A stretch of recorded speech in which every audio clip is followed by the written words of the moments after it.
ذرا سوچئے، اگر کوئی آپ سے اچانک پوچھ لے ایمان کیا ہے، احسان کا وہ مقام کیا ہے جہاں بندہ اللہ کو گویا دیکھ رہا ہو، اور قیامت آخر کب آئے گی، یہ عام سوال نہیں تھے، یہ وہ سوال تھے جو پورے دین اسلام کو سمیٹ گئے، اور یہ سوال پوچھنے والا کوئی عام انسان نہیں تھا۔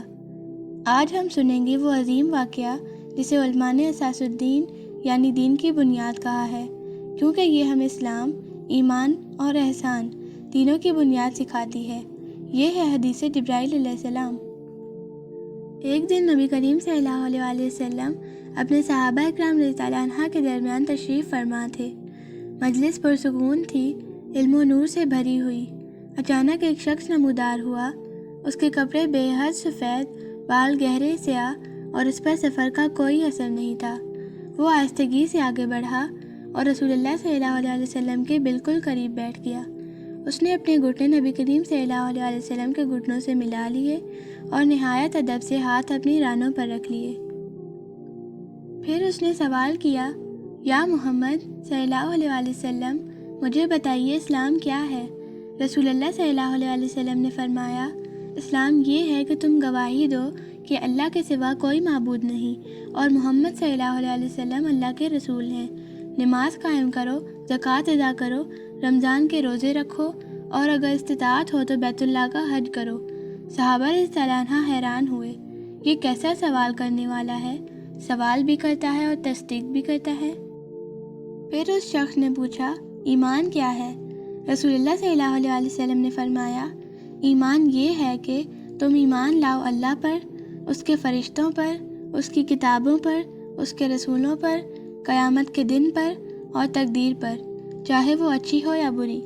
صحابہ رضی اللہ عنہ کی حیرت اور بڑھ گئی، یہ کون ہے جو سوال بھی کر رہا ہے اور جواب کی تصدیق بھی؟ پھر اس شخص نے پوچھا، احسان کیا ہے؟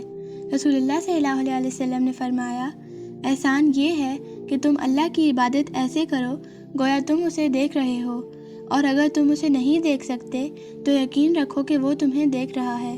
یہ صرف عبادت کا حکم نہیں تھا، یہ دل کی کیفیت کا بیان تھا، جہاں بندہ تنہا بھی ہو تو بھی اللہ کی نگرانی محسوس کرے۔ پھر اس شخص نے پوچھا، قیامت کب آئے گی؟ رسول اللہ صلی اللہ علیہ وسلم نے فرمایا، جس سے پوچھا جا رہا ہے وہ اس کے بارے میں سوال کرنے والے سے زیادہ نہیں جانتا۔ پھر فرمایا، میں تمہیں اس کی کچھ نشانیاں بتاتا ہوں۔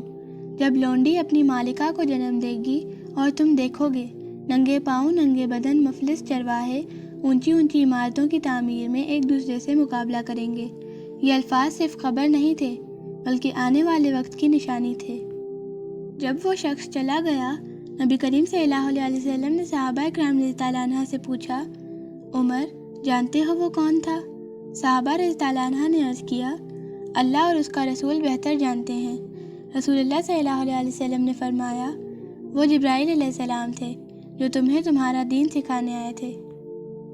سبحان اللہ، یہ حدیث ہمیں سکھاتی ہے کہ اسلام صرف عبادتوں کا نام نہیں بلکہ دل کے ایمان اور روح کی پاکیزگی کا مجموعہ ہے۔